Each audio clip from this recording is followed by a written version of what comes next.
The original Chromecast was dirt cheap, and it was pretty cool. It provided the super simple but super cool feature of taking whatever's on your phone's display and pushing it to your TV screen, and this is the next evolution of that. The Chromecast with Google TV takes that awesome feature and combines it with all the features that normally comes in a TV that has the Android TV OS. Is this thing worth $50? Let's find out with a little review.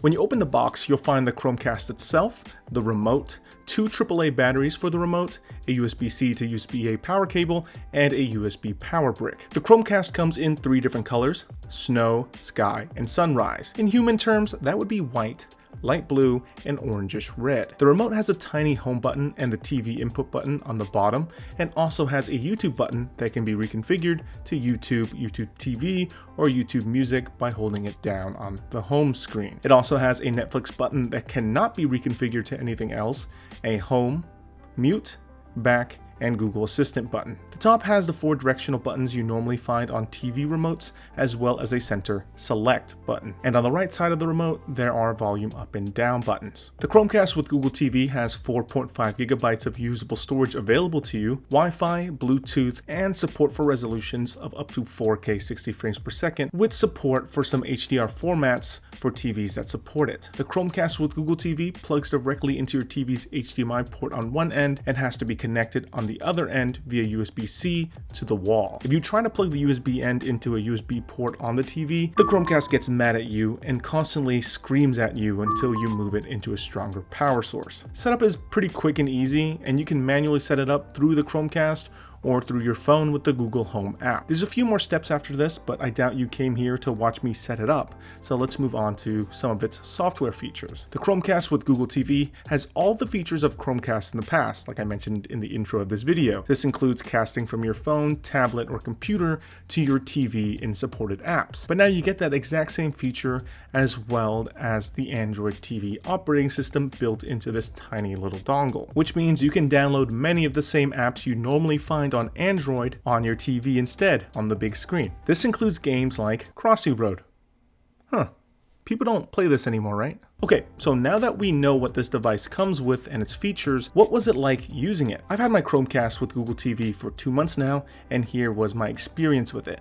When booting the Chromecast with Google TV up, it does take a while, but to be honest with you, there would only be a few times where you would have to boot it up or reboot it, like installing software updates or rebooting it if it gets all wonky on you. But bugs like these were rare for me with my time using it. One of the standout features of the Chromecast with Google TV, you can set it up to control your TV via IR or HDMI CEC, and your audio setup's volume can also be controlled through IR, CEC, or even the Bluetooth connection. That being said, you can also mix and match both on this single remote. I know a lot of people probably use their game console as a streaming box, but I find that the controllers of your game consoles make your nightstand completely unusable, since you probably normally have your wallet, keys, and cell phones already there, and other necessities.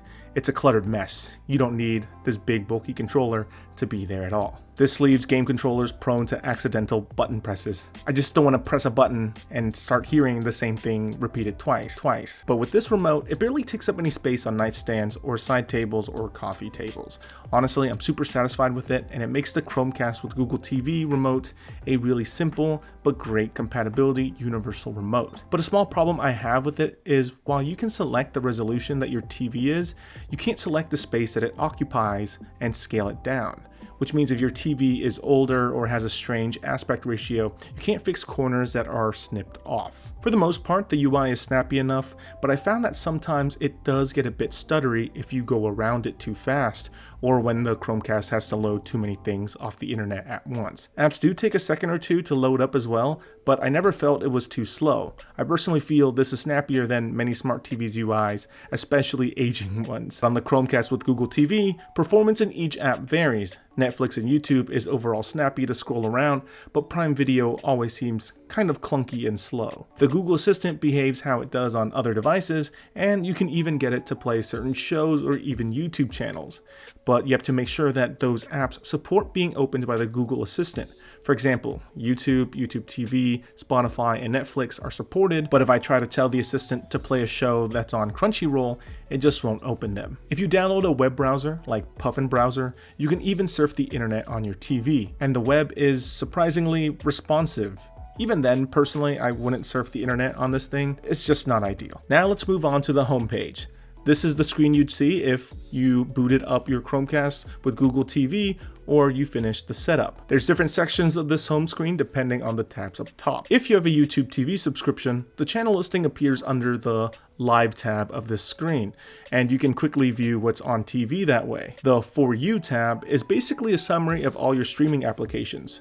From there, you can resume your live TV sessions, shows, and movies if they're from supported apps. Sorry, Crunchyroll. See your recommended shows, and even open specific shows from their respective apps. The other tabs are kind of self-explanatory. Movies have the currently popular movies, and from here, you can open one from a streaming app you have or purchase it. The same applies for shows. Apps is where each of your individual apps lives, as well as a place to view new apps you might want to download now or later. The library tab is where your purchased collection of entertainment would go. See, I'm a cheapskate. I don't really buy content that much, so mine is empty. Okay, so that's it, right? Are we done? It's just a Roku or Amazon Fire Stick with some Google flavors slapped on top, right? Well, technically you wouldn't be wrong to say that, but because this is running Android TV and has a USB Type-C port, this opens doors to tinkerers and some tech-savvy users too.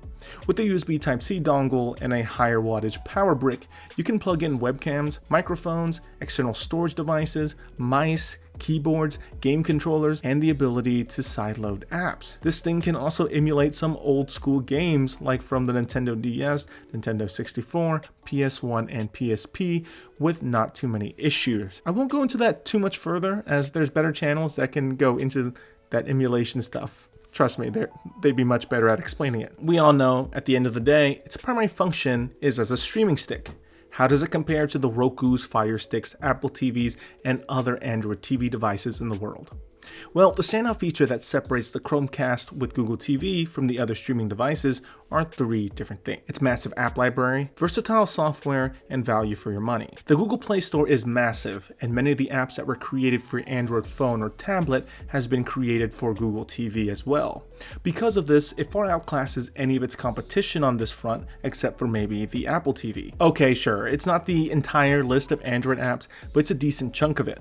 But that by itself makes the App Store significantly larger than the other devices. Second, the ability to easily cast your content from your phone, computer, or tablet to your TV screen adds a layer of convenience that, again, only the Apple TV could match with AirPlay, but at a much larger price tag. And only for Apple devices at that. When you look at Android TV devices, the most popular ones are the Xiaomi Mi Box S and Nvidia Shield. And the Chromecast with Google TV undercuts both of those devices while touting better hardware and features than the Xiaomi Mi Box S, while the Nvidia Shield costs 3 times as much for a better gaming experience. So as far as Android TV devices are concerned, the Chromecast with Google TV is definitely the best bang for your buck. So all that being said, for my own experiences with it, what's my conclusion of the Chromecast with Google TV? Well, it's a fantastic little streaming dongle with plenty of features. I can't find too much to complain about this thing because it does so much for $50. This thing would be a fantastic option to make your dumb TV smart, easily take all your entertainment with you on trips, and replace your aging smart TV's operating system with a fresh and snappy one through just taking up an HDMI port. Or it could also be great for replacing your current TV's OS with Android TV if you don't like your TV's OS. Regardless of what you're trying to accomplish, this is a great value smart streaming dongle that covers the majority of people's needs. So if I were looking for a streaming stick, this is the first thing I'd look at. Anyway guys, what do you think? Would you buy the Google Chromecast with Google TV, or are you looking at other streaming sticks? Or actually, do you not care about streaming sticks at all? Do you prefer to use your game consoles or just your TV's OS? Leave all that down in the comment section below. I'd love to hear what you think, because I'm sure we all have different preferences, right? Anyways, if you enjoyed this video, give it a thumbs up, and well, don't forget to subscribe. I'll see you guys next time.